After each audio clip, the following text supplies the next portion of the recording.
네, 네 가지 주제 발표에 이어서 지금부터 약 1시간 10분에 걸쳐서 토론을 진행하도록 하겠습니다. 오늘 토론은 고려대학교 정서구 교수님께서 좌장을 맡아서 진행해 주시겠습니다. 그럼 정 교수님께 마이크를 넘기도록 하겠습니다. 예, 오늘 토론회 좌장을 맡은 고려대학교의 정석우입니다. 학회에서, 회계학회에서 이렇게 처음으로 정책 대한 토론회를 하게 됐는데 정말 뜻이 깊은 것 같습니다. 예, 그 말씀하신 대로 공정과 신뢰를 회복하기 위해서는 accountability, 투명성 이런 것들이 가장 중요함에도 불구하고 우리 회계가 자본시장 쪽에 집중되어 오면서 사회적인 투명성 향상이라고 하는 기능에는 약간 소홀했었는데 자본시장에 대한 투명성 확대는 물론 이 사회 전체적인 투명성 확대를 위해서 우리가 어떤 제안들을 할 수 있는가, 우리가 어떤 노력들을 하여 왔는가 하는 이러한 논의의 장을 마련할 수 있어서 정말 의미가 깊은 것 같습니다. 예, 오늘 토론 시간이 1시간 정도 예정돼 있죠? 예, 예, 근데 약간 발표가 좀 일찍 끝나서 10분 정도 여유가 있다고 합니다. 그리고 원래 토론자가 지금 6분이 예정돼 있었는데요. 한 분이 사정으로 오늘 참석을 하지 못하셨습니다. 그래서 오늘 토론에 참석해 주신 5분이 준비해 오셨던 것보다는 조금 더 시간을 더 쓰실 수 있을 것 같고요.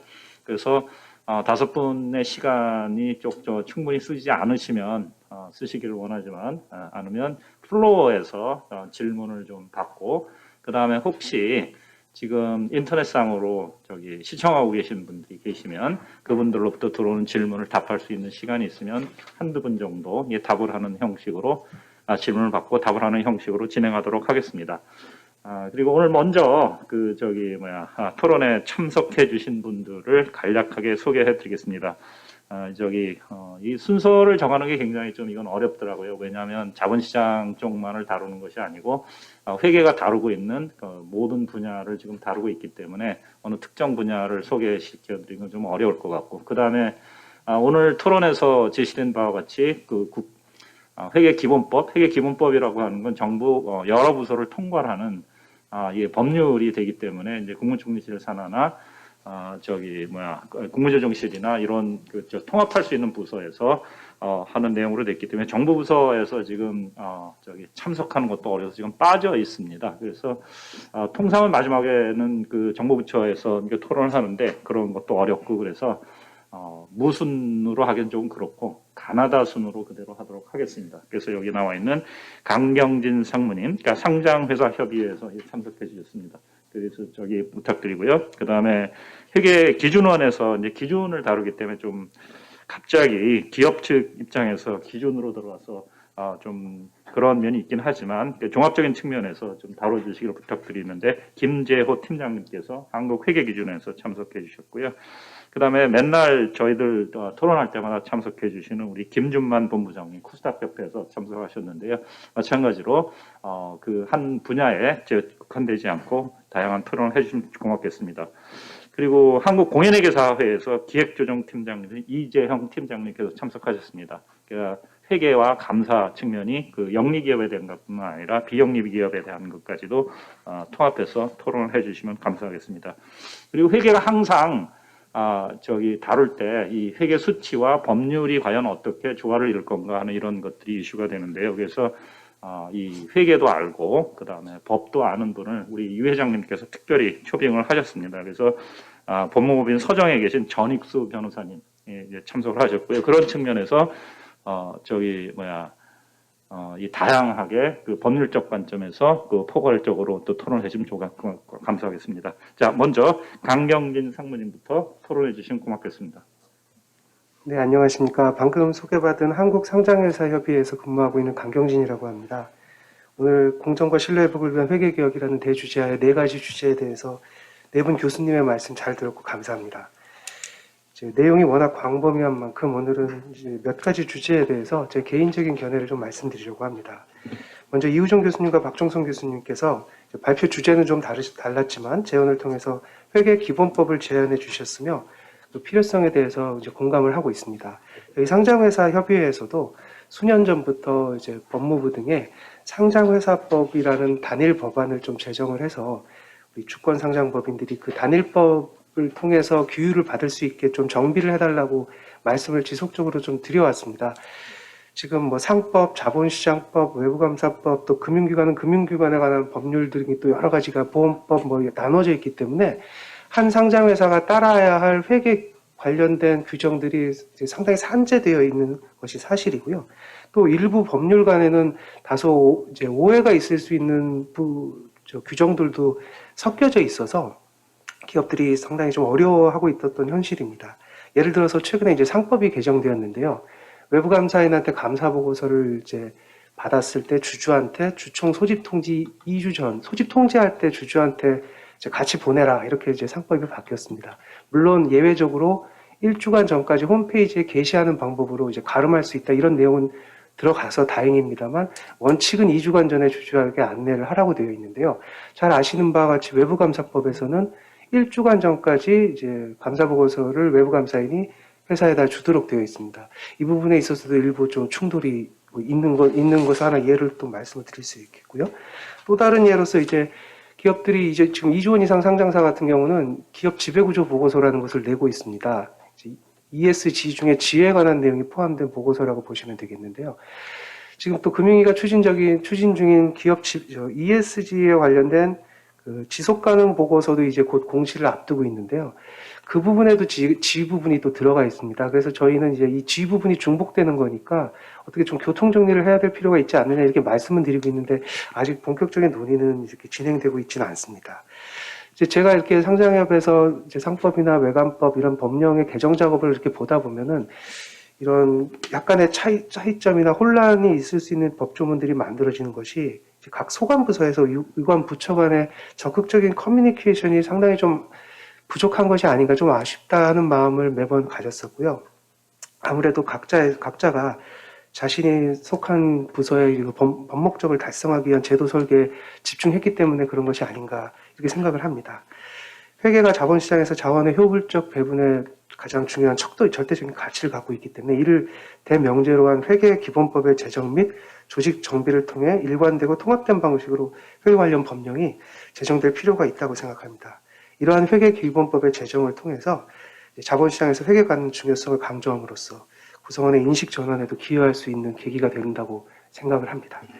이제 특히 이유정 교수님께서는 이제 운영 체계 통합을 위해서 범정부 부서의 통합기구 신설안을 제안을 해주셨는데요. 이는 제가 들은 기업들이 그 ESG와 관련해서 현재 정부에 요구하고 있는 내용과 정확히 일치하는 내용이 되겠습니다. 하루가 멀다 하고 미국, 유럽 민간기구의 각종 인증 제도가 이제 쏟아지고 있는 상황에서 개별 기업이 일일이 이 건에 대해서 대응하기가 굉장히 어려운 상황입니다. 산업부에서 KESG 지표라는 것을 만들면서 기업 간담회를 실시하셨는데요.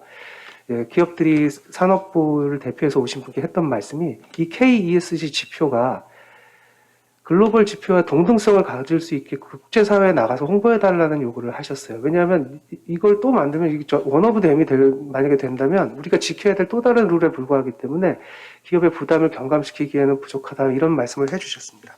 환경부는 녹색 경영이라고 해서 환경 쪽 기준을 만드시고 금융위는 지 쪽을 건드리시고 산업부는 세 개를 또 아울러 담당하시려고 하고 이러다 보니까 부처 간 커뮤니케이션이 아까 말씀드린 바와 같이 좀 아쉽다는 생각을 지울 수가 없었습니다. 그래서 제안해 주신 바와 같이 범정부 통합기구가 우리 정보 공개 요구사항에 대한 검토를 실시해서 무조건적 추정이 아니라 우리 리스크와 우리의 상황을 고려한 합리적인 ES 정책을 마련해 주실 것을 기업들이 좀 기대를 하고 있습니다.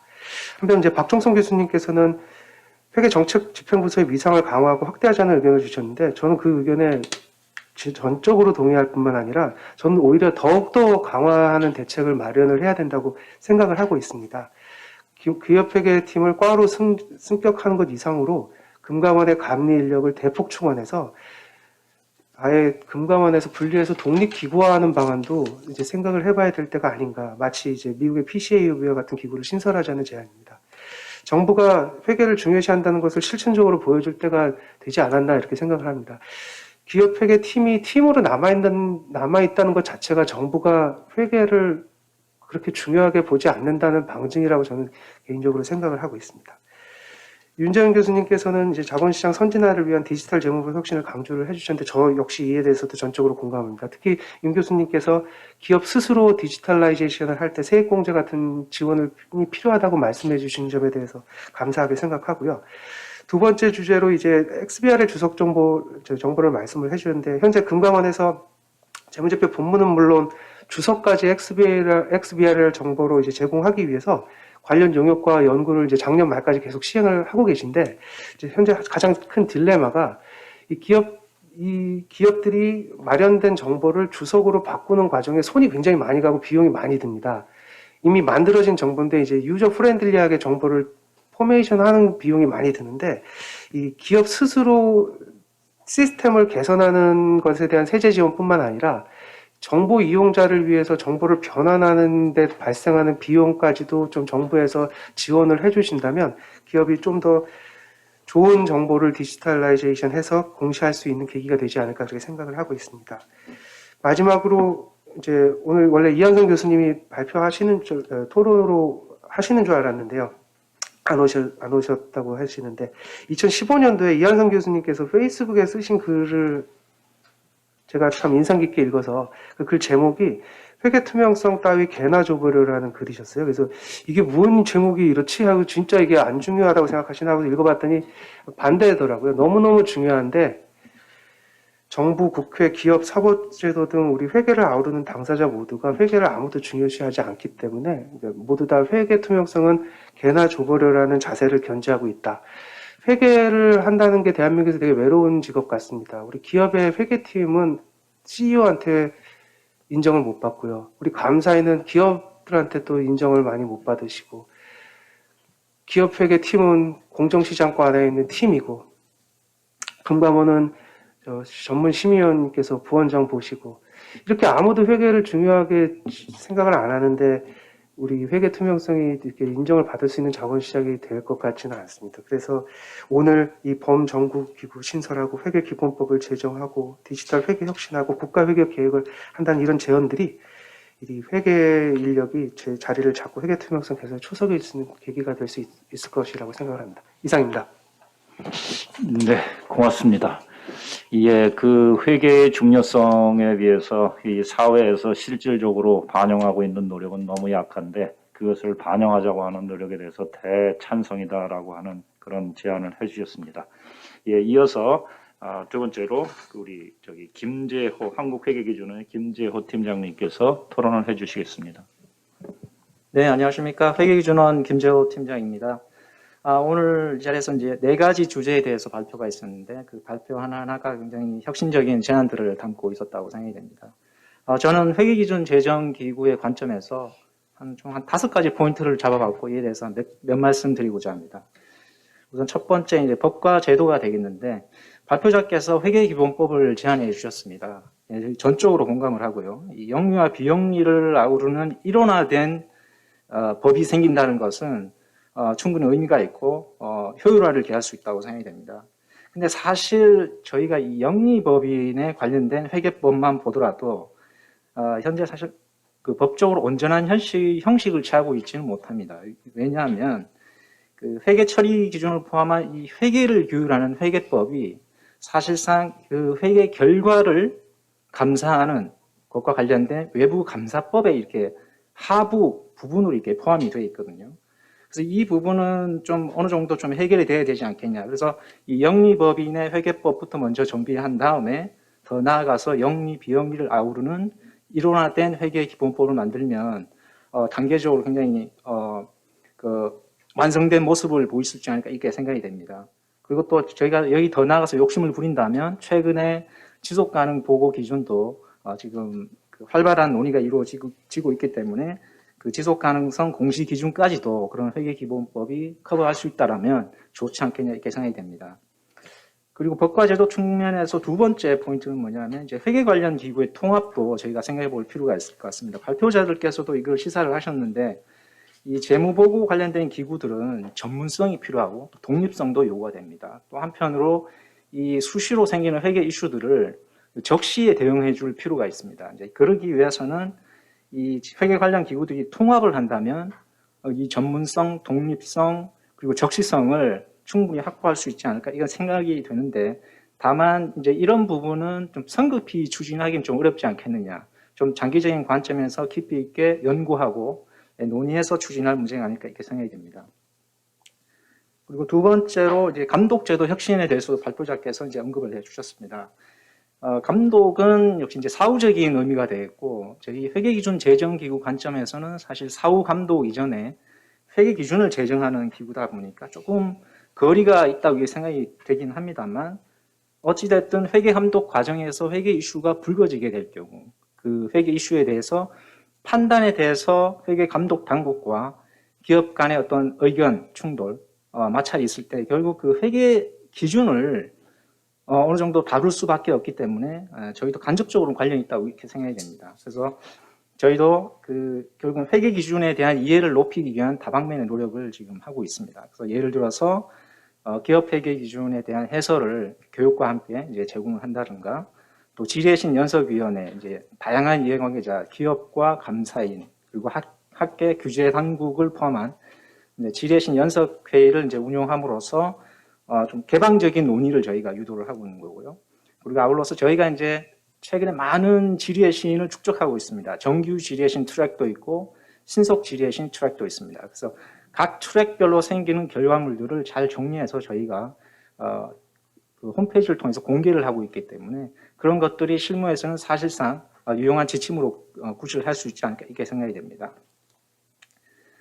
다음 세 번째로 또 발표자께서 중소기업의 육성에 대해서 또 언급을 해주셨습니다. 이 부분에 대해서 저희도 상당히 공감을 하고 있고 특히나 이제 오래전부터 IFRS 도입 이후에 문제가 됐던 부분이 그 중소상장기업, 상장기업이긴 하지만 중소기업인 경우에는 조금 다르게 봐야 되지 않느냐 이런 목소리들이 실무에서 일어나고 있는 것으로 알고 있고 그렇기 때문에 감독당국도 이에 대해서 굉장히 의식을 하고 있는 것으로 저희가 알고 있습니다. 그래서 이와 관련해서 그렇지 않아도 저희가 4월 12일 날 저희가 하나의 웹 세미나를 계획하고 있습니다. 그 세미나 제목이 뭐냐 하면 그 소규모 상장기업 K-IFRS 적용 부담 완화 방안이 되겠습니다. 그래서 그 방안에 대해서 여러 이해관계자들 저희가 모시고 토론을 장을 지금 마련하고자 하는데 일단 제가 자세한 발표 자료는 보진 못했지만 기본적인 아이디어는 과연 그 중소상장기업에 대해서 풀 IFRS 적용을 계속해서 강제할 것이냐 아니면 뭔가 거기에 대해서 특례를 인정할 거냐 이런 대안들이 모색되고 있는 것으로 알고 있습니다. 그래서 시간 되시면 4월 12일 날 세미나에 꼭 참석하셔서 그 의견을 나눠주시면 감사하겠습니다. 그리고 또 한편으로 아까 발표자께서 중소상장기업의 회계 인력이 부족하다 이 말씀을 하셨는데 저희도 그 작업을 하면서 그런 부분들을 많이 들었습니다. 그래서 이 중소상장기업들이 그 인력 부족 문제를 저희가 도와주기 위해서 무슨 일을 할 수 있을까? 그래서 최근에 저희가 생각해낸 아이디어가 그런 그 소규모 상장기업들을 지원하기 위해서 일종의 지원센터 같은 거를 설립할 수 있지 않겠냐. 이것은 회계기준원 단독으로서 할 수 있는 역할은 아닌 것 같고 결국 중소상장기업들이 많이 속해 있는 그룹은 이제 코스닥 시장 쪽이 될 거라고 이렇게 생각이 되고 이런 관련 협회하고 저희가 좀 협력을 하면 그런 것들이 설립이 돼서 도움을 드릴 수 있지 않을까 이제 이렇게 아이디어를 구상하고 있습니다. 다음 네 번째 디지털 회계에 대해서 이제 발표를 해주셨는데 제가 보기에도 이 XBRL이야말로 회계 정보의 스트럭처를 아주 고도화, 효율화할 수 있는 강력한 수단 중에 하나라고 이렇게 생각이 됩니다. 근데 문제는 뭐냐면 현재 이 XBRL 재무제표를 작성하고 공시하는 그 근거 법령이 명확치가 않습니다. 그 외부감사법, 자본시장법에 의하면 재무제표를 전자문서에 의한 방법으로 신고할 수 있다 이렇게 되어 있는데 그 전자문서에 의한 신고 방법이 특정되어 있지 않습니다. 그게 XBR로 특정이 되어 있으면 재무제표는 반드시 XBR로 공시를 해야 되겠죠. 그래서 사실 현실을 들여다보면 특정되어 있지 않다 보니까 결국 기업은 그 외부감사법, 자본시장법에서 요구하는 재무제표 공시는 XBRL이 아닌 일반적인 어떤 전자문서 신고 방법을 써서 제출을 하고 근데 또 금감원에서 XBRL에 따라서 상장기업은 재무제표 공실다랗게 요구를 하니까 그 추가적인 규제 대응으로 또 작성을 하고 있는 것 같거든요. 이제 그렇게 되면 결국 상장 기업이 이중 규제의 부담을 지는 경우가 될 수 있습니다. 그래서 이런 문제를 해결하려면 애초에 외부감사법이나 자본시장법, 뭐 본문이 좀 어렵다 그러면 시행령이나 시행규칙, 뭐 하다못해 정부기관 고시에서 명확하게 그 전자문서의 신고 방법은 XBR이다, 뭐 등을 이렇게 지정을 해버리면 되지 않을까 이렇게 생각이 됩니다. 마지막 5번째는 그 향후 국제회계 어젠다에 대해서 제가 간략히 좀 전망해 드리는 시간을 갖고자 합니다. 최근에 국제회계기준위원회가 그 향후 5년간 다뤄야 될 그 회계 주제에 대해서 전 세계 이해관계자를 대상으로 조사를 한 바가 있습니다. 그래서 쭉 뭐 회계기준 제정기구들, 기업들 대상으로 쭉 회계 주제들을 수집을 해보니까 대표적으로 많이 그 언급됐던 부분들이 가상자산, 아까 발표에서도 언급이 됐었던 건데, 그리고 무형자산이 되겠습니다. 근데 가상자산은 결국 그래서 이 2가지 프로젝트는 저희가 볼 때 조만간 ISB가 프로젝트에 착수하지 않을까 이렇게 예상은 되고 있고요. 근데 다만 가상자산은 아직 관련 법제도 명확히 이렇게 확립이 되어 있지 않습니다. 그래서 어떻게 보면 관련 법제가 지금 제대로 확립이 안 된 상태에서 회계가 먼저 치고 나가면 이게 마치 수레가 말을 끄는 형국이 될 수도 있기 때문에 좀 조심스러운 부분이 있긴 한데, 근데 저희가 현실에 눈을 감을 수는 없거든요. 이미 현실적으로 많은 기업이 이 가상자산을 발행하거나 보유하고 있기도 하고, 또 그 규모가 커서 이 재무적인 임팩트가 상당히 큽니다. 그래서 실무 이슈가 드러나기도 하고, 그럼 결국 어쨌든 그거는 바로바로 해결을 해줘야 되기 때문에 일단은 저희가 회계기준원에서 자체적으로 TF를 지금 조직을 해서 가동하면서 이제 실무 이슈를 저희가 수집해서 향후 액션을 지금 고려 중에 있고, 장기적으로는 이제 ISB가 곧 프로젝트 착수할 거로 기대가 되니까 저희 쪽에 그런 이슈나 이런 것들을 효과적으로 인풋을 제공해야 되지 않을까 이렇게 생각이 됩니다. 그럼 2번째 이제 무형자산을 말씀드렸는데, 지금 이제 기술이 지배하는 이제 오늘날 시대에서 결국 기업에 축적된 많은 무형의 가치 요소들이 있거든요. 근데 이게 전통적인 어카운팅 레이더에 잡히지 않습니다. 이 어카운팅 레이더라고 하면 뭐냐면 이제 무형자산 인식 기준이 되겠죠. 무형자산은 개별적으로 식별이 가능해야 되고 기업에 의해서 통제가 돼야 된다. 이런 엄격한 인식 기준이 있습니다. 그러다가 이제 그런 엄격한 기준이 있다 보니까 대부분의 무형가치 요소는 재무제표 인식이 되지 못하거든요. 그러면 이거를 근본적으로 해결하려고 그러면 그런 엄격한 인식 기준을 느슨하게 해서 많이 재무제표에 반영할 수 있도록 해주는 건데, 이제 그렇게 할 경우 문제는 뭐냐면 그 인식 기준이란 것조차 사실 재무회계의 근간이 되는 개념체계에서 그 바탕을 두고 있는 거거든요. 이제 그렇게 하려면 개념체계부터 근본적으로 재검토해야 되니까 이제 그거는 현재로서는 할 수가 없고, 대신 저희가 예상하건대 ISB가 그 프로젝트를 착수해서 어떤 그 과제를 추진한다 그러면 그 방향성은 주석 공시 쪽이 되지 않을까 이렇게 예상이 됩니다. 즉 무용의 가치 요소가 축적되려면 기업 차원에서 어떤 식으로 지출이 있었을 거고 그 일종의 투자 개념이 되겠죠. 그런 것들을 그 범위를 넓혀가지고 굉장히 구조화된 방식으로 주석을 공시하게끔 이제 이렇게 요구를 하게 되는 거죠. 그래서 그런 부분들에 대해서 이미 유럽에서도 몇 개 국가들이 작업을 이미 선행 작업을 한 걸로 알고 있고, 저희도 무형자산에 대해서는 조금 그 주석과 함께 평가 부분에 대해서 저희도 아이디어가 있어서 연구를 수행했고 또 거기에 대해서 국제 회의에서 발표도 한 바 있습니다. 그래서 요 가상자산하고 무형자산에 대해서는 곧 국제회의기준위원회가 프로젝트에 착수해서 조만간 뭐 큰 밑그림이 그려지지 않을까 이렇게 예상이 됩니다. 이렇게 총 5가지 제가 준비했고 이상이 제가 오늘 그 토론을 위해서 준비한 내용이 되겠습니다. 경청해 주셔서 감사합니다.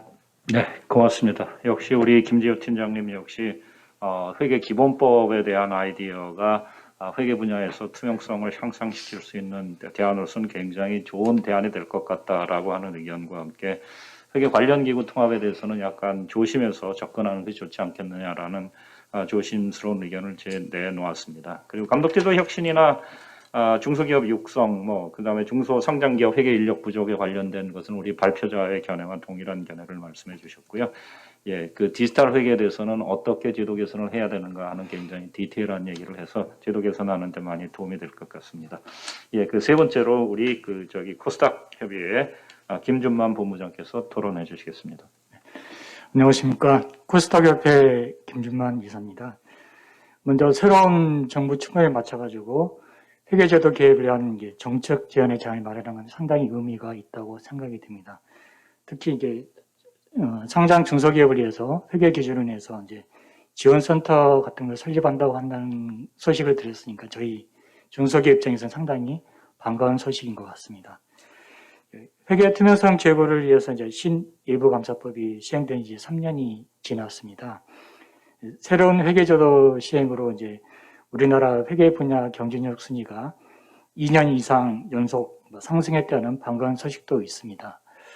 하지만 저희 협회가 한국증권학회에 의뢰한 상장 유지 비용 연구 결과에 따르면요, 코스닥 기업들은 회계 관련 규제 비용에 가장 큰 부담을 느끼고 있습니다.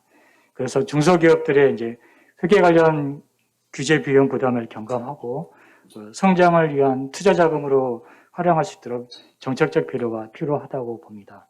그래서 오늘 범위가 상당히 넓은데요. 저는 코스닥 기업과 관련된 부분에 한정해서 개인적인 견해를 말씀드리고자 합니다.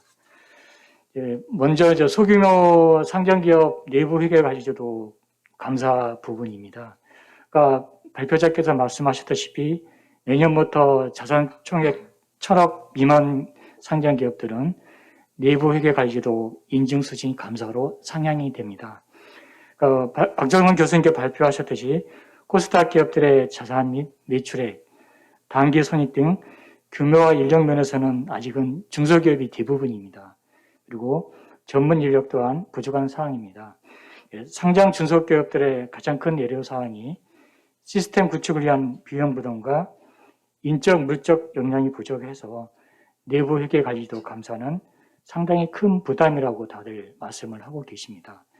우리가 벤치마킹한 미국의 경우에도 중소규모 기업은 비용 부담이 과도해서 경쟁력을 약화시킨다는 이유로 제도 적용을 유예하다가 최종적으로 면제를 했고, 또한 면제 대상 범위도 확대하고 있는 걸로 알고 있습니다.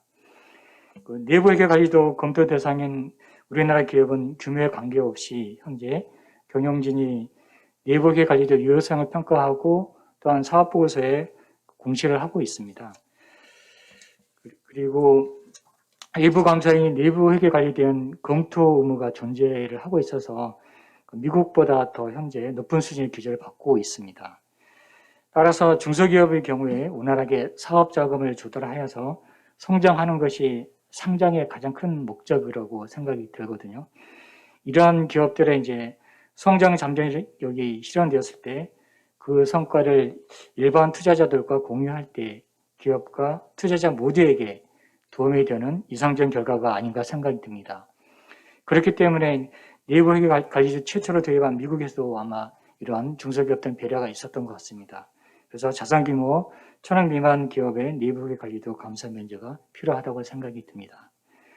두 번째는 주기적 지정제도 개선과 관련인데요. 상장회사 등은 6개월 3년도 동안 감사위원회 자유 선임한 후에는 지정감사를 받아야 합니다. 미국의 사례가 없는 유일한 제도죠. 특히 주기적 지정으로 인한 지정감사는 회사의 규칙 사유가 없음에도 불구하고 지정감사라는 이유로 회사의 협상력이 거의 없어서 감사의 요구를 그대로 수용할 수밖에 없습니다. 저희가 코스닥 기업들의 감사 개혁 관련해서 구청 상담센터를 통해서 들어보면 거의 대부분 과도한 감사 보수가 상담의 대부분을 차지하고 있습니다. 또한 주기적 지정조로 인해 가지고 감사인의 교체가 빈번하게 발생을 하고 있어서 원칙 중심의 회계 처리에 대한 감사인의 감점에 따라서 정 단위 감사인 간 의견 불일치 갈등 사항이 증가하고 있습니다. 따라서 모든 상장회사가 주기적 지정조로 인한 지정감사를 한 번 정도 진행한 후에 일몰 시기를 정해가지고 폐지하는 방안이 어떨까 생각이 듭니다. 세 번째는 이제 규정 중심이 아닌 원칙 중심 감독에 대해서 이제 찬성하는데요.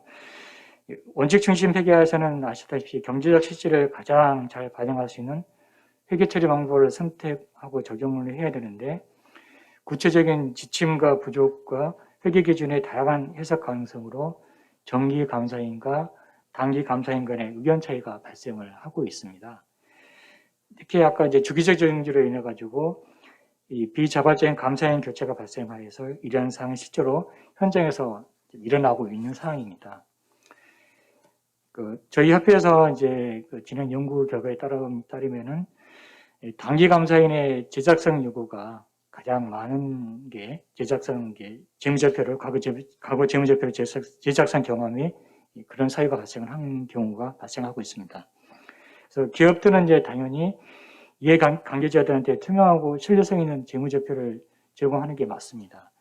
감사인의 감사 적정론이 나온 재무제표가 이제 변경된다는 것은 이해 관계자에게 공개된 재무제표에 대한 신뢰 제어를 야기할 수 있기 때문에 주주들한테 혼란이 있을 것 같습니다.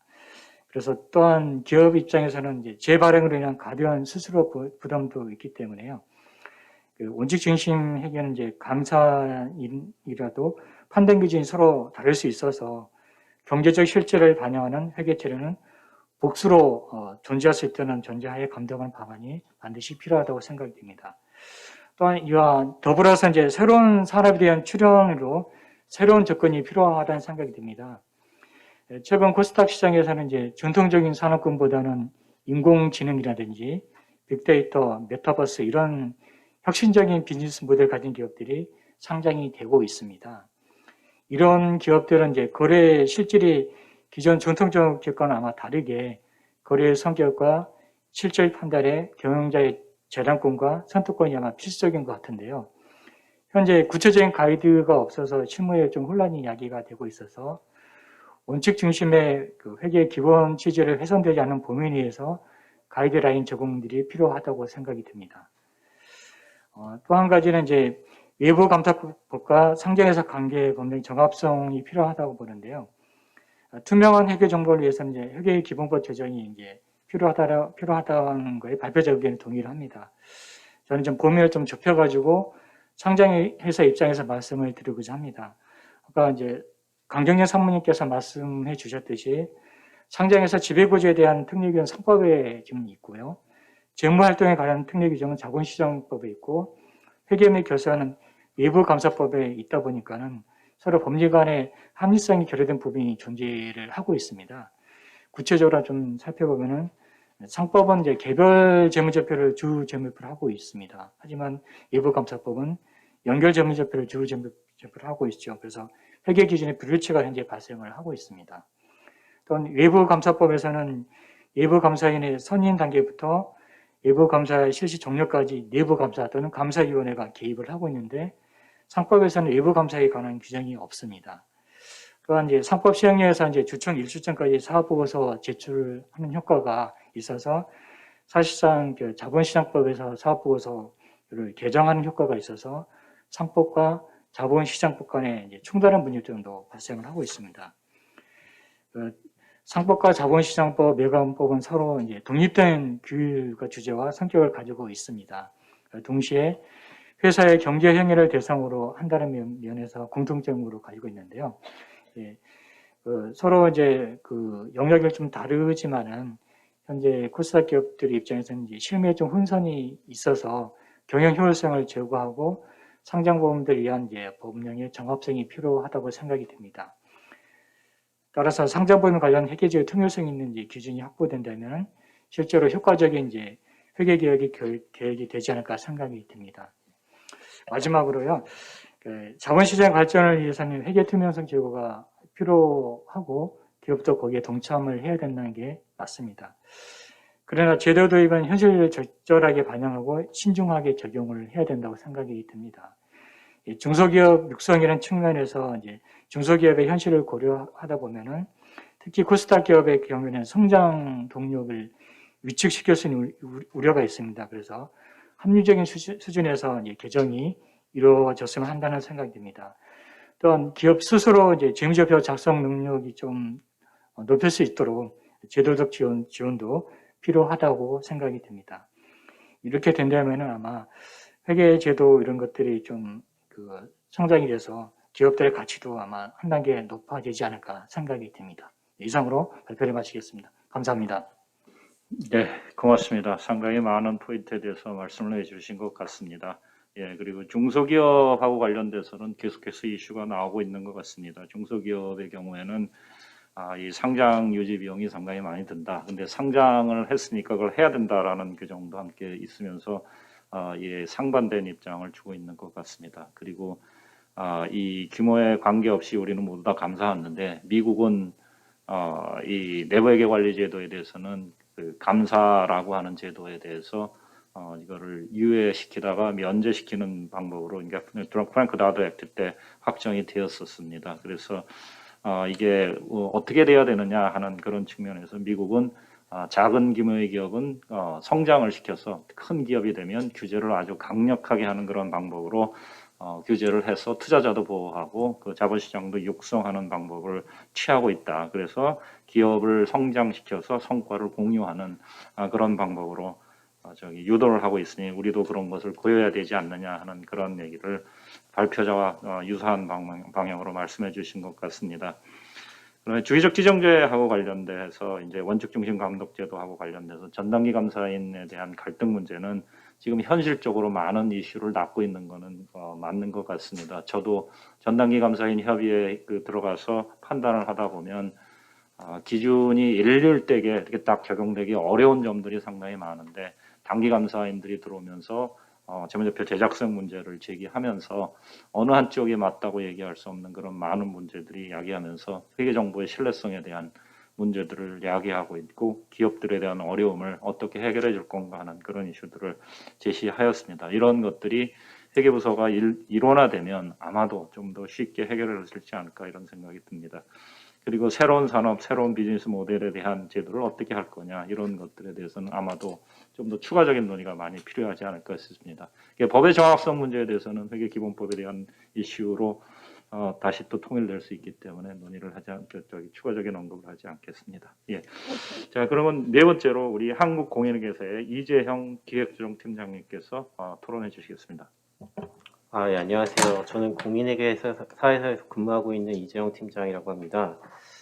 오늘 일단 회계학회에서 토론에 초대해 주셔서 감사드린다는 말 함께 제가 좀 개인적으로 갖고 있는 견해에 대해서 간단히 말씀드리고자 합니다.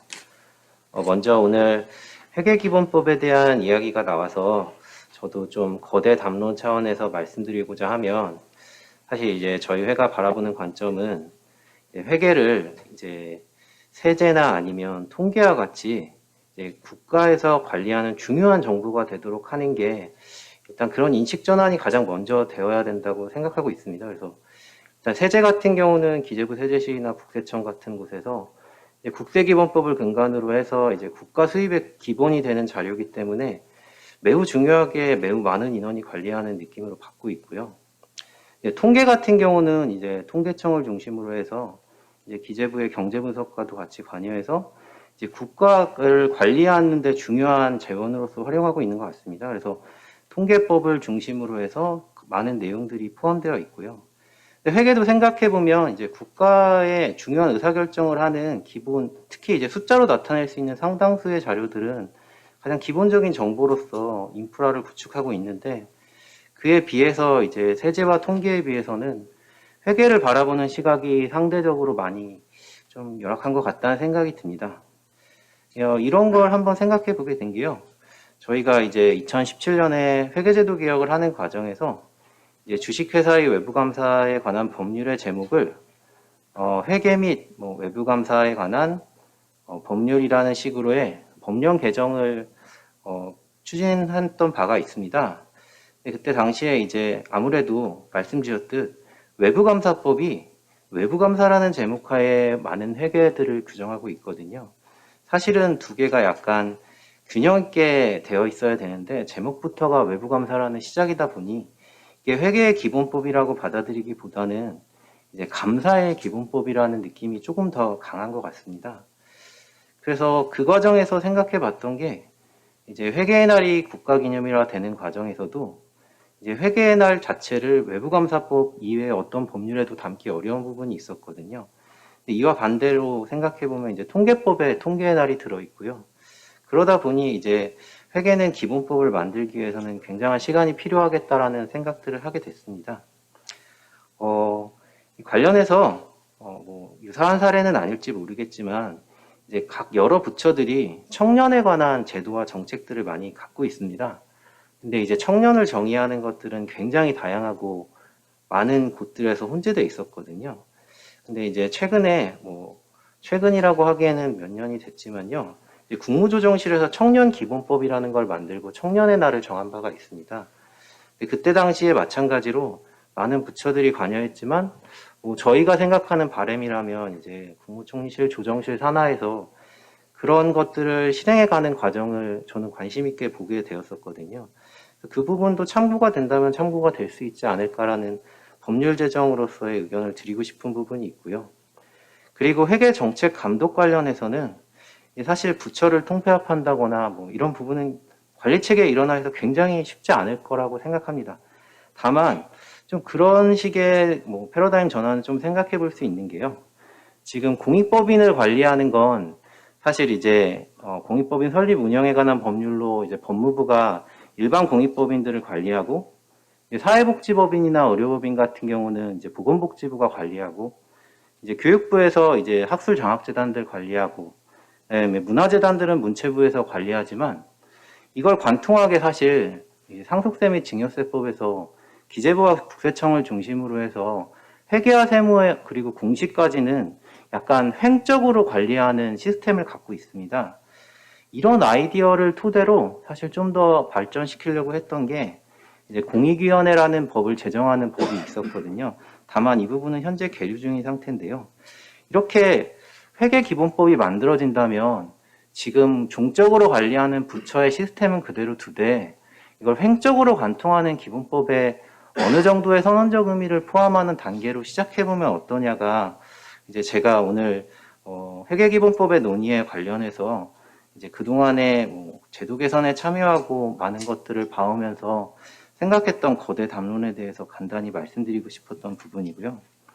그리고 이제 오늘 네 분의 교수님께서 각각의 주제 토론과 관련해서는 제가 짧은 견해지만 좀 의견을 말씀드리고자 하면 이제 먼저 지속가능 사회 관련해서는 요즘 워낙 크게 화두가 되고 있고 특히 해외 투자자들 중심으로는 ESG가 너무 화두가 되고 있기 때문에 근데 저희가 이제 여러 가지의 공시 체계들을 보게 됩니다. 그래서 해외뿐만 아니라 이제 저희 이제 우리나라 안에서도 이제 금감원의 전자공시 시스템이라든가 아니면 이제 상장회사의 카인드 시스템 같은 걸 보고 근데 그것과 비교하면 이제 국세청의 홈택스의 공익법인 공시 체계가 되어 있고요.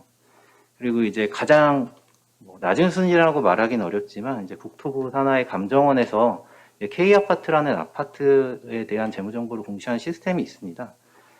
그것과 비교하면 금감원의 전자공시 시스템은 거의 최상의 수준에 올라와 있다고 생각합니다. 물론 거기서 더 레벨업 하기 위해서 XBRL이 도입되고 하면 우리나라의 공시 수준은 정말 엄청나게 높은 수준까지 올라갈 거라고 기대하고 있는데요. 이렇게 잘 되어 있는 시스템을 잘 이용하면 지금 현재 이제 회계뿐만 아니라 각종 재무보고 그리고 그 이상의 이제 중요한 공정공시들이 다 일원화된 체계 하에서 이제 비재무보고까지 확대하는 방향으로 ESG를 통합하면 일원화된 체계 안에서 충분히 부처 간의 협조도 이루어질 수 있지 않을까라는 생각을 합니다. 이건 특히 사용하는 사람, 정보 이용자 입장에서 다양한 곳에서 공시하고 있으면 보기 정말 어렵습니다. 그런 관점에서 볼 때는 지금 가장 잘 돼 있는 전자공시 시스템을 잘 활용하는 게 가장 현재로서 우월한 방법이지 않을까라는 생각이 있고요.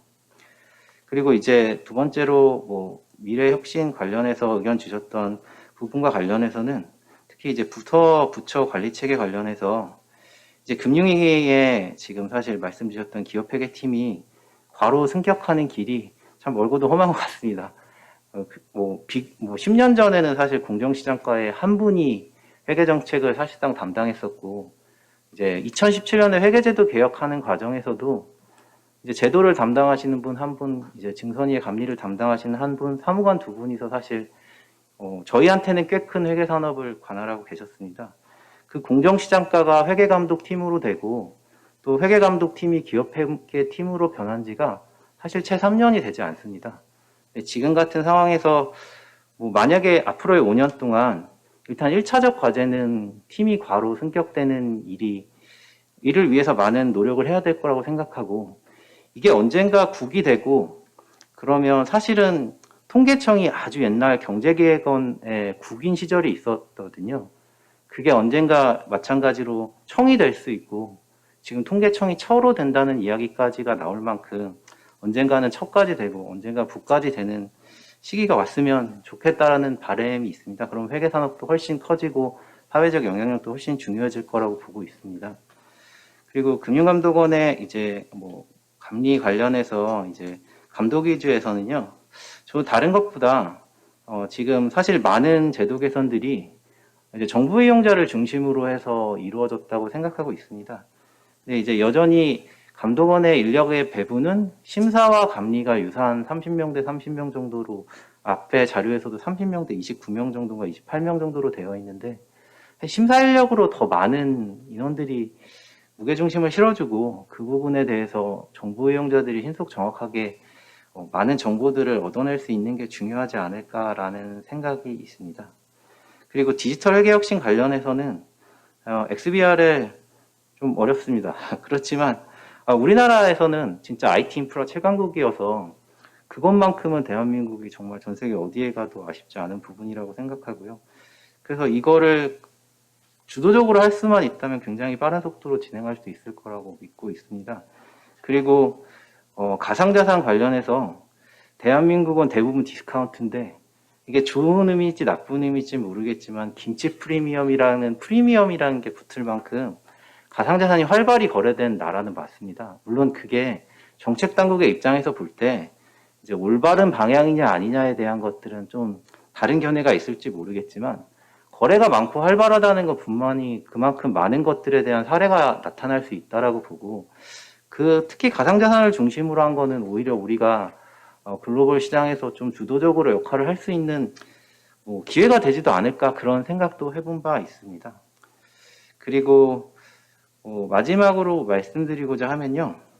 사실 2017년에 대단히 큰 회계개혁이 이루어지고 나서 그때 이제 금융위 부위원장님이 회계개혁 TF를 시작하시면서 더 이상의 회계개혁은 없다라는 말로 이제 모두 발언을 시작했었습니다. 그래서 그만큼 그때 당시에 회사, 감사인, 그다음 감독당국 모든 제도를 총망라해서 근본적인 관리 체계의 개선이 있었다라고 보고요.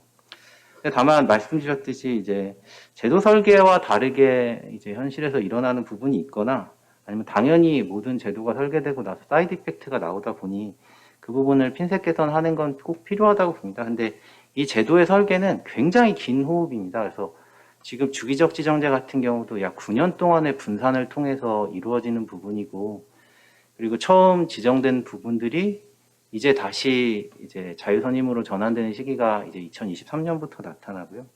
그리고 표준감사 시간도 몇 년에 걸쳐서 준비되고 있고 내부의 관리제도 역시도 19년부터 25년까지 긴 호흡으로 다 설계된 상황이었습니다. 그런 부분들을 잘 고려해 주셔서 이제 제도와 정책을 반영할 때 앞으로의 5년 또는 더 나은 시장으로 갈 때 좀 준비해 주실 수 있는 부분이 있었으면 좋겠고요. 저 끝으로 말씀드리고자 하면 이제 결과적으로는 정책은 일관된 방향성을 유지해야 된다고 봅니다. 5년 전에 회계제도 개혁 이제 이루어질 때 결국은 누구냐라는 때 정보 이용자에 대한 그들한테 신뢰를 주고 이용자 편의를 높이고자 하는 게 가장 큰 제도의 설계 방향이었다고 생각하고요. 그리고 오늘 이호정 교수님 말씀 들어보니 이제 자원의 효율적 배분은 이제 동시대 간뿐만 아니라 그다음에 이제 미래 세대와 현재 세대 간에도 필요할 수 있겠구나라는 생각이 들었고요. 그리고 그걸 통해서 결국은 이제 회계가 국가 경쟁력 강화에 일정 부분 기여할 수 있다면 이제 하나 더 나가서는 이제 어떻게 하면 공익에 기여할 수 있을까라는 그런 방향 설정도 좀 있었으면 좋겠다는 생각과 함께 이런 부분이 약간 포괄적으로 이루어지는 게 회계개혁 볼륨 2라고 생각할 수 있는 만약에 넥스트텝이라고 볼 수 있는 바가 되지 않을까 그런 생각하면서 이야기 마치겠습니다. 감사합니다. 네, 고맙습니다. 이게 다양한 분야에 대해서 모두 다 터치를 해주신 것 같습니다. 예, 그 회계기본법을 우리가 어떻게 처리해야 될 건가 하는 그런 이슈에서 회계 정보의 중요성에 대해서는 그 국가 단위 수준으로 중요하게 생각을 하는데 실제로 이제 인식은 그렇게 되고 있는 것 같지 않다라고 하는 좀 뼈아픈 얘기를 해주신 것 같습니다. 이게 제도적으로 우리가 이걸 어떻게 사람들의 인식을 바꿔가면서 제도를 바꿔나가야 할 건가 하는 것들은 아마 여기 있는 모든 분들의 의무가 되지 않을까 하는 그런 생각이 들고요. 그리고 이런 그 제도들, 그러니까 법이 여러 군데 나눠져 있는 것을 어떤 식으로 해결해 나갈까 하는 실질적인 아이디어를 주신 것은 저희들이 앞으로 아이디어를 내고 학회가 아마 또 여름에 우리 학회장님 기획하고 계신 걸로 아는데 그런 안을 찾아가는데 큰 도움이 되지 않을까 싶습니다. 예, 그리고 지속가능사에 대해서는 뭐 이게 시대적인 화두라 그래야 되나요? 아니면 우리나라뿐만이 아니고 전 세계적인 적인 이슈가 되고 있는 그런 의미에서 우리가 해결해야 되는 그런 문제는 분명한데 과연 이제 우리가 금감원의 공시 시스템을 이용해서 이런 것을 다른 정보까지 해결해 나가자 하는 이런 논의가 있었는데 아마도 거기에도 더 많은 상당한 논의가 필요하지 않을까 싶습니다. 미래혁신하고 관련돼서는 우리가 과 단위, 그러니까 이 금융위에서 자본시장 규제를 하는 문제부터 말씀을 해주셨고요. 언젠가 국이 될 수 있으면 저도 좋겠습니다. 아니면은 국이 아니고 지금 저희가 제안하는 대로 그 회계감독원, 아니면 회계관리처, 뭐 이제 이런 정도의 수준에서 바로 시작할 수 있을지는 잘 모르겠지만 그런 정도의 거대 담론이 오늘 일어나는 담론이 다른 분들한테도 퍼져나갈 수 있었으면 좋겠습니다. 예, 그리고 감리 감독을 정부 이용자 중심으로 하자는 거에서는 아무도 이견을 달고 있는 것 같지 않습니다. 다만 실행에 있어서 그런 것들에 대해서 하는 생각들이 좀 다르게 작용되고 있다라고 하는 것들은 모두가 공감하고 있는 바인 것 같고요. 가상자산에 대한 것은 말씀하신 게 우리 쪽 김치 프로그램이 있다 그러니까 정말 모든 사람들한테 희망을 주는 것 같습니다. 그런데 아무도 여기에 대해서는 자신도 하지 못하면서 도망가고 있는 것이 사회의 현실로 나타나고 있는 걸로 알고 있습니다. 특히 PwC 같은 데서 가상자산이 있는 회사, 그러니까 암호화폐가 있는 회사는 감독감사하지 말라라는 얘기를 했을 때 저는 개인적으로 엄청나게 실망을 했습니다. 빅4에서 과연 이런 얘기를 해도 되나? 왜냐하면 어려운 문제일수록 사회의 신뢰성을 높이기 위해서 기준이 없더라도 나서서 해결을 해줘야 되는 법인이 하지 말라라고 하는 지침을 내려서 오히려 투자자들한테 어려움을 주고 있는 아마도 디지털 자산에 대해서도 이 제도권으로 이것이 확확 들어오고 있으면서 점점 이런 문제가 나오지 않을까 하는 그런 생각이 들고요. 이 문제에 대해서는 여기서 책임을 지고 있는 우리 회장님 이하 그 빅4나 아니면은 기준원, 감독원 모두가 한 걸음 나서서 문제를 해결해야 되는 그런 문제라고 저는 개인적으로 생각을 하고 있습니다. 굉장히 어려운 문제는 분명히 맞습니다. 예, 그리고 이 회계 개혁 더 이상 없다. 그런 것은 저는 존재하지 않는다고 생각을 하고요.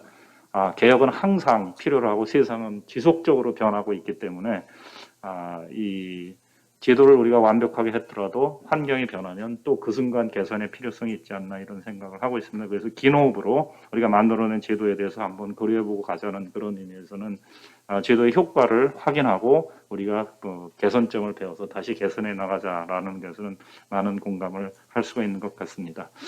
예, 그리고 이제 자원배분에 대한 문제를 얘기를 했는데요. 거기는 그걸로 하도록 하고요. 그 다음에 마지막으로 우리 법무부인 소정의 전익수 변호사님께서 토론해 주시면 고맙겠습니다. 안녕하십니까. 그 법무법인 서정의 전익수 변호사입니다. 이분 교수님의 깊이 있는 그 주제 발표하고 그다음에 앞에 토론자님께서 발표해 주신 내용 잘 들었습니다. 저는 그 법률 분야에서 일을 하고 있어서 제가 감히 심도 있는 그런 말씀을 드리기는 어려울 수도 있는데 제가 다른 세미나에서도 이미 말씀드린 바 있듯이 이 법률 분야에서도 그 법률적인 의사결정이나 판단 또는 그 법률적인 해석을 함에 있어서 이 회계는 기본이고 가장 중요한 요소 또는 논리가 될 수 있다. 그렇게 돼야 된다라는 부분을 말씀을 드린 적이 있는 것 같습니다. 일반적으로 말씀을 드려볼 때 회계는 제가 보기에는 좀 전문적, 기술적이고 또 실무적인 요소들이 있는 것이 아닌가 그런 생각이 듭니다. 그래서 매우 전문적이다 보니까는 원론보다는 강론을 더 중요시하는 것 같고, 그다음에 기술적인 요소가 있다 보니까는 이게 지나치게 수학적이거나 또는 공학적인 그런 측면이 있는 점도 있어 보이고요. 그다음에 실무적인 요소를 강조하다 보니까 어떤 이상이나 철학적인 측면보다는 현실적인, 실천적인 그런 요소에 대해서 매우 민감한 것 같습니다. 발표하신 이우종 교수님께서도 말씀하셨다시피 이 회계 분야가 자본주의 시대에서 필연성에 의해서 도입되면서 자연스럽게도 이게 방대해지거나 산만한 측면이 있어 보이는 것도 어떻게 보면 자연스러운 현상인 것 같습니다. 그렇지만은 이렇다 보니까 이 회계에 대한 어떤 정체성 또는 전통성 부분에 있어서 개념 정립이 좀 덜 됐지 않았나, 좀 미흡하지 않나 그런 측면도 역시 있는 것 같고요.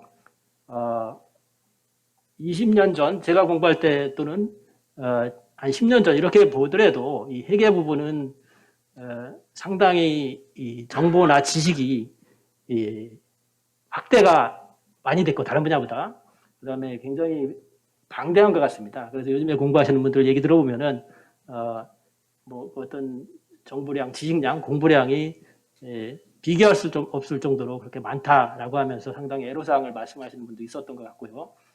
그런데 이제 그렇게 되다 보니까 제가 개인적인 생각을 한번 말씀드려보면 이런 부분이 어떤 정체성과 어떤 철학적, 이론적으로 정리가 덜 되는 측면으로 흘러가는 측면이 있어 보이는데 여기에 어떤 윤리적인, 도덕적인 요소나 어떤 철학적인 요소가 좀 개입이 되면은 사상을 기반으로 한 어떤 기본 이론 아니면 회계의 기본이라든가 법체계, 조직도 역시 따라가는 그런 측면이 있을 것 같은 생각이 들어서 이런 부분을 좀 말씀드리고 싶습니다. 오늘 토론의 주제와 관련된 부분에서 이제 공정과 신뢰를 말씀하시는데 공정과 신뢰라는 부분은 정의하기가 굉장히 어렵죠. 여러분들도 뭐 한마디로 정의하기는 어려울 것 같이 생각이 듭니다만 이 부분은 좀 깊이 있는 얘기는 할 수 없을 것 같고 이게 지금 모든 분야에서 공정과 신뢰가 문제가 되고 있고 또 지향하기도 해야 된다고 하고 이렇게 얘기하고 있습니다만 우리 회계 분야에서도 스스로 공정하고 정의롭고 그런 측면이 있어야 되고 또 스스로 그 자체 내에서 신뢰받고 신뢰할 수 있는 그런 역할을 해야 될 측면도 있어 보이고요. 그 다음에 또 한편으로 보면은 회계가 다른 사회 전체나 아니면은 경제 전체의 어떤 기여적인 측면에서 생산적으로, 창조적으로 역할을 해야 된다. 이런 측면에서의 공정과 신뢰와 회계와 관계가 또 논의돼야 될 것 같이 생각이 듭니다.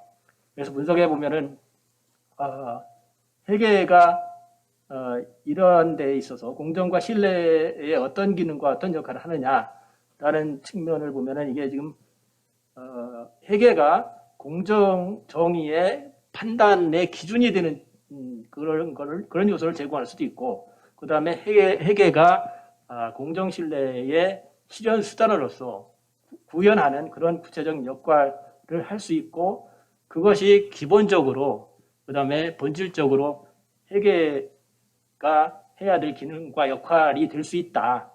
그래서 회계가 어떠한 그런 기능과 역할 하에서 전체 사회나 경제에 어떤 권한과 책무가 있을 텐데 그런 책무를 충분히 기본적으로 중요한 중추적인 역할을 할 수 있고 또 그렇게 할 수 있다, 해야 한다라는 측면이 강조돼야 될 것 같습니다. 그래서 이러한 평가 회계가 이제 그런 내용에 대해서 현재 어떻게 해왔느냐, 현재의 기준으로 평가를 해보면은 그 부분에 대한 반성할 점도 있고 또 보완해야 될 부분도 있을 것 같이 생각이 듭니다. 근데 그 부분에 대해서는 아까 그 재정 관련돼서 김한희 교수님도 잠시 말씀하셨습니다만은 이 재정 부분에 있어서는 어떤 상당한 기여를 했고 혁신에 공헌을 한 바가 있고 그 부분이 성공적으로 결과를 도출해냈다 그런 말씀을 하신 부분에 대해서도 저는 상당히 공감을 하고 교감을 했습니다. 그다음에 그 방법론적으로 이런 그 회계의 아까 말씀드린 세 가지 측면의 그 분석적 결과를 구체적으로 어떻게 실현을 해 나갈 것인가라는 것을 생각을 해보면은 이 부분은 결과적으로 첫째로는 어떤 의식이나 문화적인 측면에서의 전환이 필요할 수도 있다. 그 부분은 그 이우정 교수님께서도 지속 가능 사회를 말씀을 하시면서 소외와 불평등 없는 공정한 사회 이런 것이 필요하다. 그다음에 이런 부분에 있어서 본연적 본질적인 역할과 책임을 다 할 수 있고 다 해야 된다. 그러기 위해서는 법과 기구의 개혁과 혁신이 필요하다. 이런 부분을 말씀하셨습니다. 이런 부분은 저도 상당히 고민을 하고 또 생각했던 부분입니다.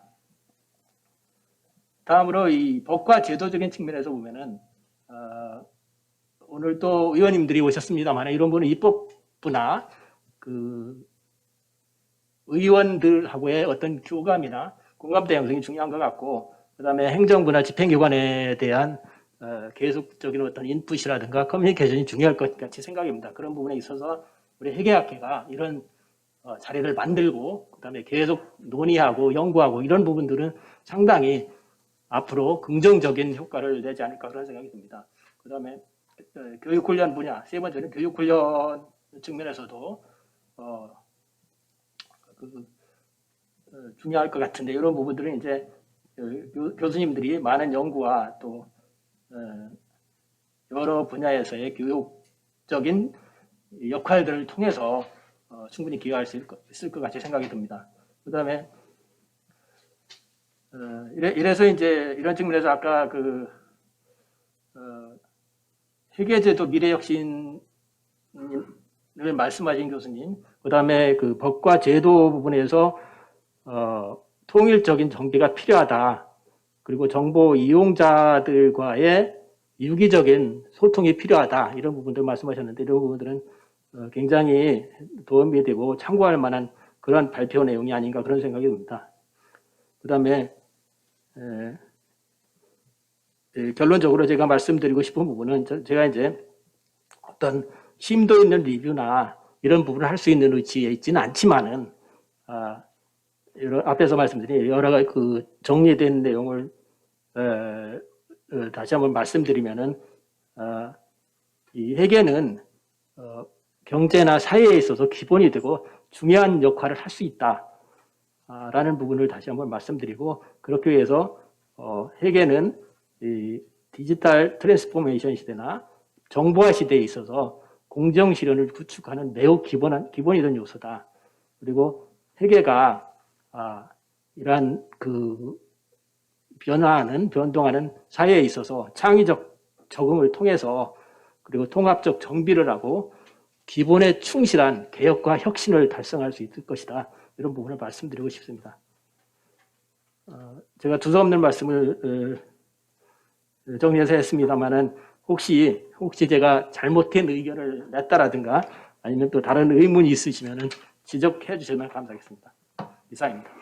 네, 고맙습니다. 제 개인적인 생각으로는 잘못된 의견은 없으신 것 같고요.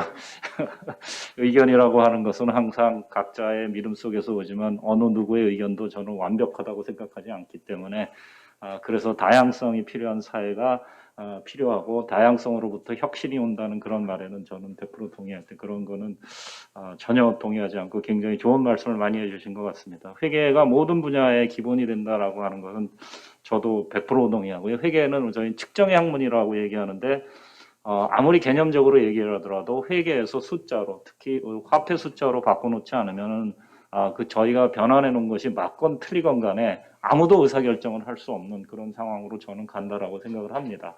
다만 그것이 경제 형식을 얼마나 정확하냐, 정확하지 않냐라고 거기에 얼마나 이견이 있느냐에 대한 문제만 있다라고 생각을 하고요. 예, 말씀해 주신 것 중에는 회계는 전문적이고 기술적이고 실무적이다라는 말씀을 하셨을 때 과연 회계라고 하는 것이 정체성이 무엇이냐, 사람들이 어떻게 받아들이냐에서는 정말 약간은 좀 뭐라 그래야 되냐면 충격을 받았다라고 얘기를 해야 되는 게 변호사이시면서 회계사이신 분이 이거 어렵다라고 말씀하신다라고 저기 받아들였습니다. 그래서 그러면 다른 분들은 어떨까라고 하는 그런 것들, 지난 20년간 우리 회계 분야에 대한 정보 지식이 필요라는 것이 너무나도 많이 늘어났다. 저도 동의를 하기 때문에 이런 것들이 우리한테 이런 어려움을 줬지만 사회적으로 우리가 해야 되는 이런 기능을 반대로 혼란 속에서 대중적으로 해오지 않았냐 하는 그런 아픈 지적으로 다가오는 것 같습니다. 그래서 회계, 기업 이런 것들이 무엇을 해야 되고 우리가 어떤 정보를 어떻게 제공해야 되느냐 하는 그런 철학적 정립이 필요하다. 그리고 이러한 거에 관련된 윤리적 요소나 이런 것들을 어떻게 우리가 사상적으로 정립해서 방향을 해 나갈 것인가 하는 그런 굉장히 거대한 담론을 해주신 것 같습니다. 혹시 반대로 제가 이해 잘못한 거 있으면 말씀해 주시고요.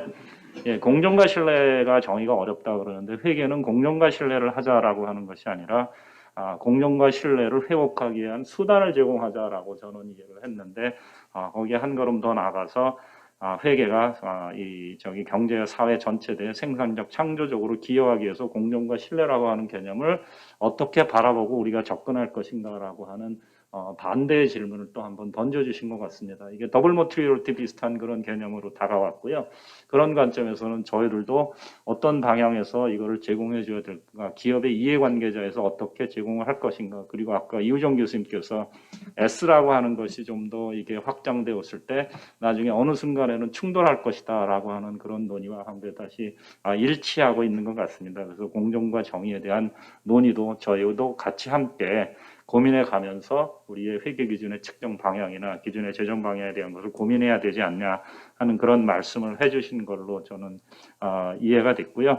예, 그런 관점에서 우리의 의식이나 문화를 전환하자. 예, 그리고 그런 관점에서 의식이나 문화가 개선되지 않으면 법과 기구의 개혁을 해나가는 것도 어렵지 않겠느냐는 그렇게 해석이 됐습니다. 그리고 그러한 것들이 제도적으로 발전해 나가려고 하면 그것에 관한 실질적인 권한을 갖고 있는 국회의원님들이라든가 아니면 정부 기관들이라든가 계속해서 교감이 필요하다. 학계에서 이런 역할을 하는 것이 굉장히 앞으로도 필요하다라고 하는 유승원 회장님에 대한 의무를 또 한번 주신 것 같습니다. 예. 교육훈련에 관련돼서는 저희 모두가 이런 다양한 관점에서 다양한 분야의 해결을 다시 한번 고려를 해야 되지 않나 하는 그런 저도 반성을 해야 되는 것 같고요.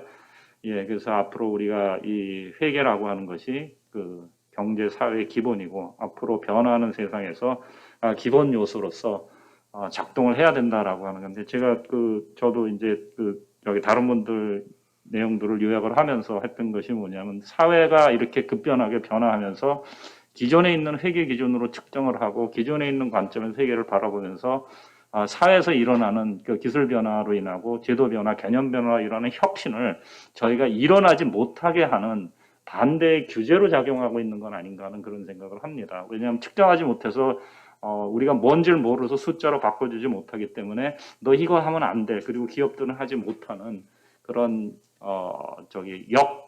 현상이라고 얘기할까요? 예. 그래서 그러한 것들에 대한 것을 우리 회계하는 사람들도 한번 곱씹어볼 필요가 있지 않나 하는 그런 생각이 저는 사실은 좀 들었습니다. 특히 많이 변화하는 내용에 대해서. 자, 우리 토론자들의 토론이 끝났는데요. 원래 지금 시간은 저희가 4시 50분까지고 4시 50분부터 한 10분 동안 질의응답을 하도록 되어 있습니다. 그래서 제가 이렇게 말을 좀 길게 하고 이런 이유가 50분 마쳤습니다. 제가 50분 마쳤고요. 예, 우리 플로어에서 혹시 제언이나 아니면 질문이나 있으면은 한 2개 정도 받도록 하겠습니다. 예, 우리 허세봉 부대표님. 예.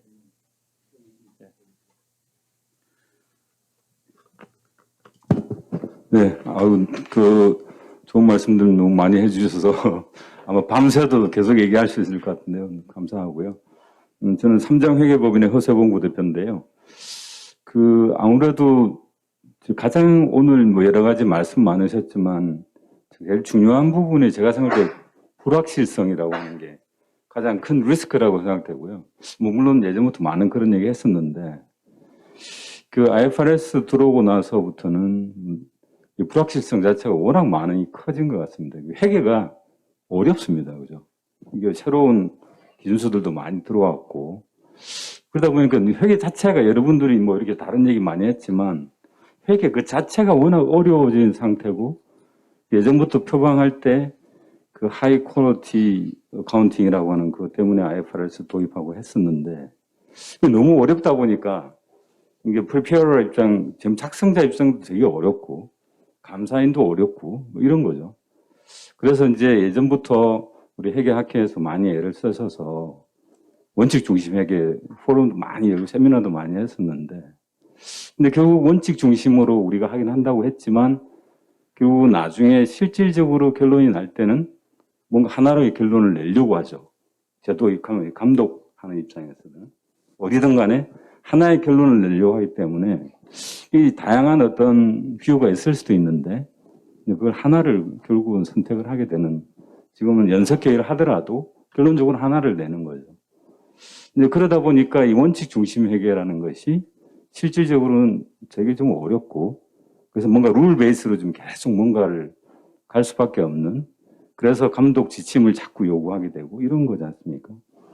그래서 제가 이제 뭐 한 말씀드리고 싶은 것은 어떤 제도 이런 것들도 다 중요한데 그럼 불확실성을 줄이려면 각자가 어떤 노력을 해야 될까 이런 생각들을 저는 해보면 이제 회계 그 자체로서 봤을 때는 워낙 그 지금 뭐 복잡한 회계가 돼 있기 때문에 그걸 계속 저희들 감사인들도 교육을 많이 해야 되고 또 작성자 입장에서 사실은 되게 어려워서 뭐 프라이빗 어카운턴트를 많이 쓴다든가 뭐 이렇게 많이 하고 계시죠.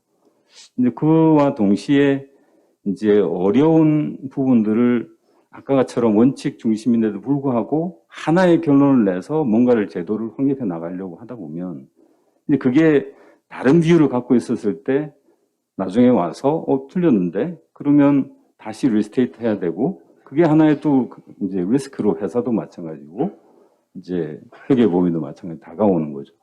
근데 그랬을 때 보면 결국 우리가 이게 원칙 중심에서 뭔가 하려고 했던 것이 이 룰 베이스로 흘러가는 과정에서 뭔가 새로운 게 나왔을 때 그 이전의 회계 처리는 다 잘못됐냐.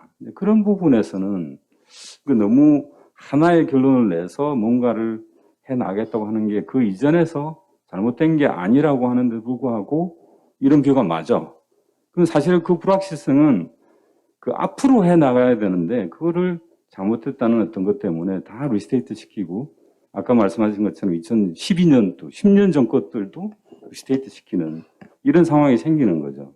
그래서 좀 더 이 규제를 원 하나의 답을 내기 위해서 뭔가를 하는 것보다 어떻게 리스크를 줄이냐라는 그런 부분에서 좀 안정감 있게 뭔가를 할 수 있는 그런 분위기도 돼야 되고 그다음 어떤 뭐 아까 연석회의에 대한 얘기도 했지만 참여 인원이라든가 이런 부분들에서도 왜 굳이 몇 명만 이렇게 해가지고 거기서 결론을 내냐. 다양한 의견을 듣고 뭐 교수님들도 있고 다 많은 의견을 좀 들어서 뭔가를 회계에 어떤 투명하게 하는 게 뭔지 이런 부분에 대한 신경을 더 해야 되는데 어떤 결론을 내기 위한 뭔가를 하다 보면 이게 사실은 적은 사람일수록 더 결론 내기는 쉽죠.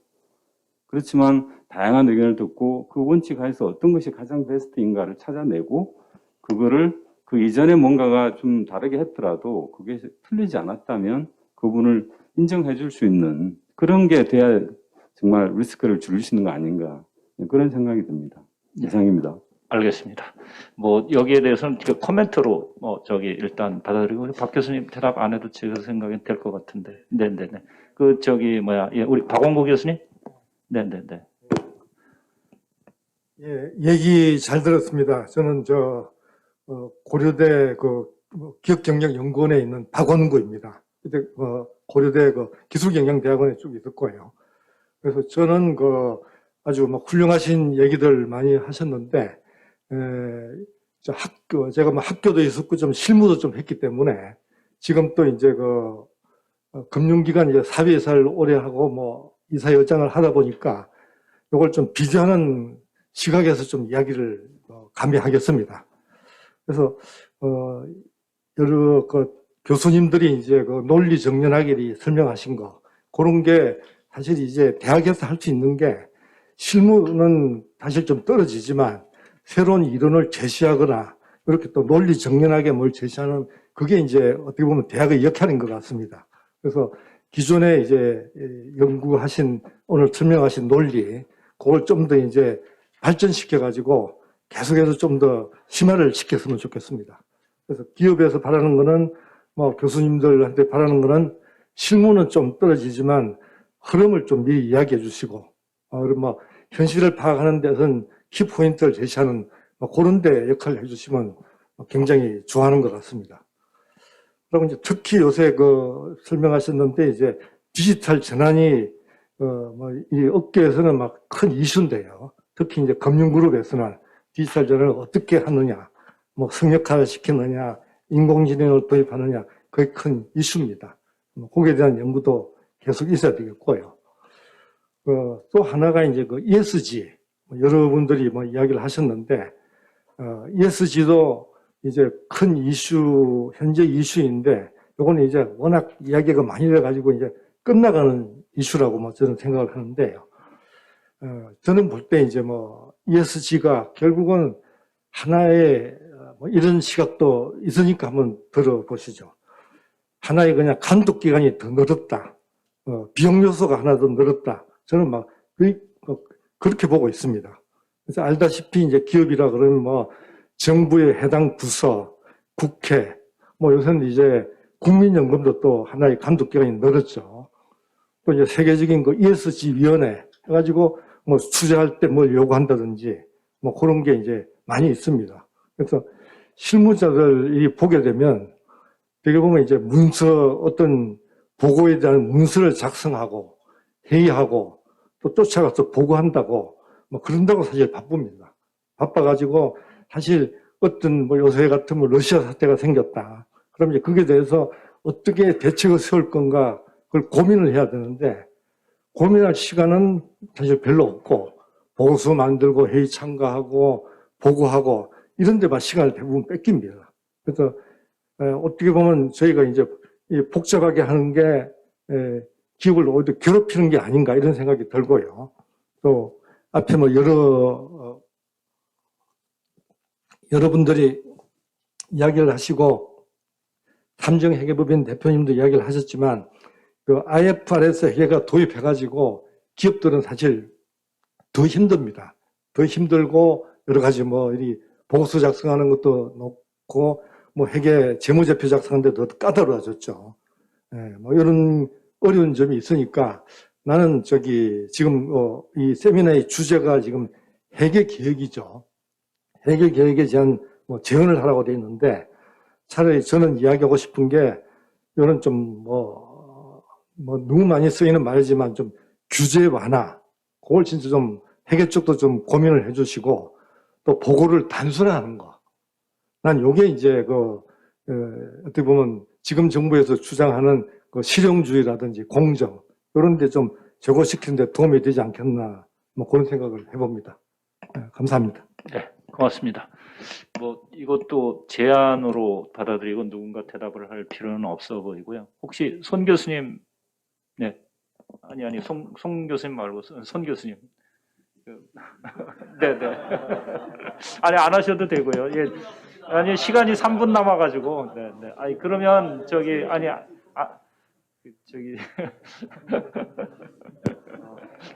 죄송합니다, 손성 교수님. 제가 발음이 불명확해서 죄송합니다. 지정제 얘기하다 보니까 지정을 당했네, 제가요. 예, 뭐 하나 궁금한 거 여쭤보겠습니다. 아까 박정성 교수께서 감리 대상 기간에 제한 말씀을 주셨거든요. 충분히 이해할 수 있고, 우리가 과거로 무한정 갈 수는 없는데, 그래서 뭐, 그걸 좀 제한을 두자는 말씀을 주셨고, 그 근거는, 논지는, 투자자 보호 이 말씀을 주셨는데, 이해도 되지만, 그 일면 이렇게 생각해 보면은 예를 들자면은 뭐 10년 전 회계 사기로 인해 가지고 투자 손실 본 투자자 입장에서는 뭔가 그걸 밝히고 싶을 거잖아요, 그렇죠? 뭔가 보상을 받고 싶은데 그런 과연 그거에 대해서 제한을 두는 게 과연 투자자 보호, 그 투자 손실 입은 투자자 입장에서는 투자자 보호에 거꾸로 가는 것일 수도 있거든요. 그래서 그 우리 박 교수께서 이제 감리위원도 하고 계시지만은 그게 그렇게 간단한 문제일까 하는 그런 고민도 좀 해야 되지 않나 하는 생각을 조금 한번 공유해 봤습니다. 예. 지정당해가지고. 죄송합니다, 선 교수님. 손 교수님께서도 예전에 저희 증선위원도 하셔가지고 거기에 관련된 최고 의사결정도 하시던 분이라 반대로 여기에 대해서는 논쟁이 길어질 것 같은데 그럴 경우에 사기로 넘어가는 경우에 아마도 사기죄에 해당되는 거는 형법에서 해결할 수 있는 그 가능성이 아직 남아 있기 때문에 그거를 보호하지 않자라고 하는 그런 뜻은 아닌 걸로 이해를 하고요. 아마 판단상에 중과실에 해당되는 그런 사유까지 여기서 길게 끌어서 하게 되는 경우에는 오히려 그때 있었던 당사자들에 대한 이해관계를 보호하기보다는 그 뒤에 있는 엉뚱한 사람들에 대한 피해를 가져오게 되는 게 아닌가 하는 그런 관점에서 온 걸로 이해하고 있습니다. 그래서 그 사기에 대해서 넘어가는 것은 사기죄에 해당되는 형법에서 다루는 아마 기한에서 다루는 형태로 가지 않을까 하는 그런 생각을 한번 해봤습니다. 예, 뭐 아마도 이 지금 그 주제도 굉장히 다양하고 문제도 너무 많고 중요성도 굉장히 높기 때문에 해야 될 말씀들이 굉장히 많겠습니다만은. 지금 5시 1분이 돼서 오늘의 논의를 좀 마쳐야 될 것 같습니다. 그래서 오늘 공정과 신뢰를 구축하기 위한 것이 회계가 사회적으로 굉장히 필수적인 인프라로 작용하고 있다라고 하는 것에 대한 인식은 공유했던 것 같고요. 예, 그래서 굉장히 다양한 측면에서 회계 발전을 논의하는 장이 됐던 것 같습니다. 그래서 새로운 정부가 들어오면서 우리 사회가 한 단계 더 발전된 사회로 갈 수 있도록 많은 제도 개선을 이루어졌으면 좋겠습니다. 그래서 오늘의 논의가 더 투명하고 발전적인 우리 사회가 만들어지는 밑거름이 되기를 바라고 앞으로도 학교에서 지속적으로 관련된 연구와 세미나가 활발하게 있었으면 좋겠다라고 하는 얘기로 마무리를 하겠습니다. 예, 발표자 여러분 그리고 토론자 여러분 그리고 참석자 여러분 인터넷으로 들어와서 듣고 계신 우리 회원 여러분 모두 감사합니다. 예, 이것으로 토론회 마치겠습니다. 고맙습니다. 네, 감사합니다. 이상으로 회계개혁 제언에 대한 세미나를 마무리하도록 하겠습니다. 특히 온라인으로 끝까지 참여해 주신 학회원 여러분들께 감사드립니다.